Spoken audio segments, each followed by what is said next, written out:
all the industry has to do is turn to a government or turn to somebody like me and say, would you comment? The problem is solvable, but to answer your question, sir, it's really the modulation or the pulse frequency, the carrier waves that they put in, that tend to do most of the damage. All right, Eric, interesting questions. Thank you. And here's another one. Temba asking this question. What are the effects of microwaves when using Bluetooth in the car, which many of us do, and or when the Bluetooth device is actually on your person? Two questions there, ma'am. The first, you should never, ever use a microwave transmitter inside a car, because they reflect all of the microwaves backwards and forwards and backwards and forwards, and you are effectively putting yourself into a microwave oven. That is the first thing. The other thing is that we know from experiments, and this has been published, that when you have microwaves near your brain, we know that it was carried out on children, and a child who used a microwave transmitter, an ordinary cell phone, for 2 minutes had his natural brain waves disrupted for 2 hours afterwards. Now, when you disrupt your natural brain waves, it's called entrainment, any personality change, depending which part of the brain you're changing, any personality change can occur, and that's just with 2 minutes. So if you have children in your car or you are using a Bluetooth near your brain, you are effectively entraining your brain. Now, if you're using your Bluetooth for several minutes, then the chances are your brain will be entrained for many, many, many hours.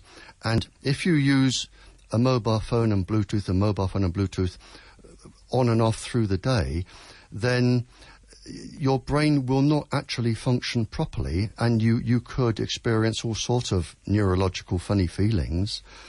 And I'm afraid that this was the basis of my spy training. This is what they were used for. And lots more questions coming from listeners, and I've also got some more questions. And if you've just tuned in, we're chatting to Barrie Trower, retired British military intelligence scientist, and he's here to answer your questions. He's out here as a guest of the Electromagnetic Radiation Research Foundation of South Africa, and I'll give you details of the talk that he is going to be giving. That's a public presentation this evening at 7 p.m., but I'll give you those details a little bit later on. Talk Radio 702. We're talking 2010 on 011 883 0702. All right, we're going to run out of time, but let's see how we go. Is there a minimum amount of texting that is safe for girls? The question is too hard for me to answer. The question really is like, is there a minimum amount of cigarettes a child could smoke and stay safe? There are so many complicated issues here. A girl may just text once, send the microwave straight through her ovaries and cause genetic damage, or she may text for a month and have no specific issues. So you just can't say? The question is too hard to answer. You were saying to me a moment ago whilst we were off air that if a child uses a cell phone once a year, it's once too many. Is that not being too rigid, too melodramatic? My own government has said that children should only use cell phones in a life and death emergency. Some countries, I believe Russia, actually ban children from using cell phones. But if we stick to the life and death emergency, if a child says to me, I've used my cell phone once a year, I would say, well, you have a pretty rough life to have an emergency like that every year.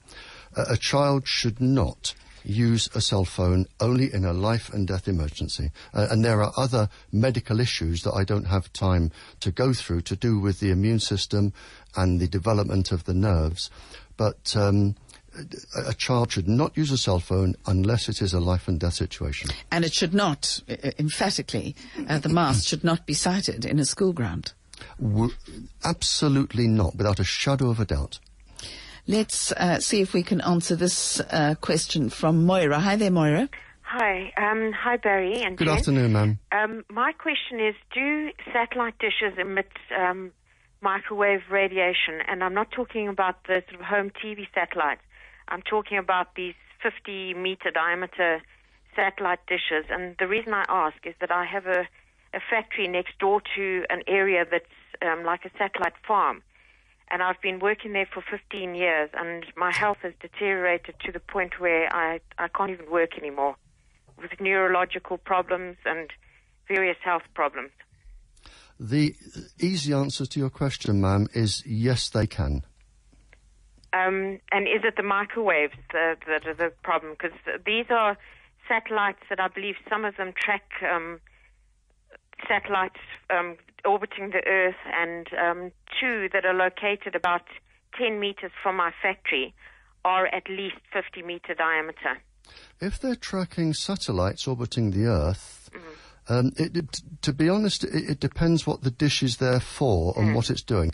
If it's tracking a satellite, then nothing should be coming your way. If it is tracking a satellite, picking up information and forwarding it to a cell tower... Yes, that's what it does. Or receive from a cell tower... If it's receiving from satellites and forwarding it to a cell tower, that is... generally sort of in the form of a beam, and if you are in the way of that beam, then you are absolutely correct, ma'am. That could be the explanation of your illness, without a shadow of a doubt. And can it cause things like clinical depression and neurological problems? I've lost feeling... Maura, I can't be too explicit about that, but Barry will answer that question. Thanks. Yes. Okay, fantastic. Barry, you'll stay for a few minutes after the news? Of course. Fantastic. That'd be absolutely lovely. Otherwise, we're going to run out of time. We've got lots and lots of interesting questions coming our way, including the use of Wi-Fi, which, of course, affects so many South Africans and so many people all around the world, in your house, in your car, and in your office as well. So let's talk about that and possibly ways to combat that. Let me slip in a question to Barry before the news, and he'll stay for about 10 minutes after the news and hopefully get through all of your questions. Barry, just a quick question. Is it safer not to keep your cell phone next to your bed when you go to sleep at night? Oh, absolutely. What happens, if you have your cell phone next to your bed, it is emitting microwaves if it's on standby. The microwaves go into the body and they influence a chemical known as melatonin. The melatonin goes around the body at night, mopping up cancer cells that we can produce every day. So if your cell phone is on beside your bed when you are sleeping, which is the most dangerous time of the day, when you wake up, your immune system can be 40% less effective than when you went to bed.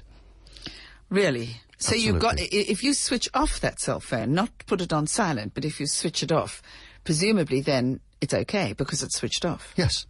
Same with television sets in the bedroom. Absolutely. Same with anything that is electronic. Yes. Goodness. Okay, so there you go. There's some quick answers to some questions, but we'll take some of your other questions after the news. Stay with us. I think it's a vital conversation.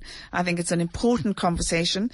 And just some information that Barry has given me, that in Taiwan, 1,700 schools have actually taken out Wi-Fi. I think that's what we were talking about. They've actually got rid of it altogether. Very, very interesting. And we'll talk about that a little bit after the news. So please stay with us, talking to Barrie Trower.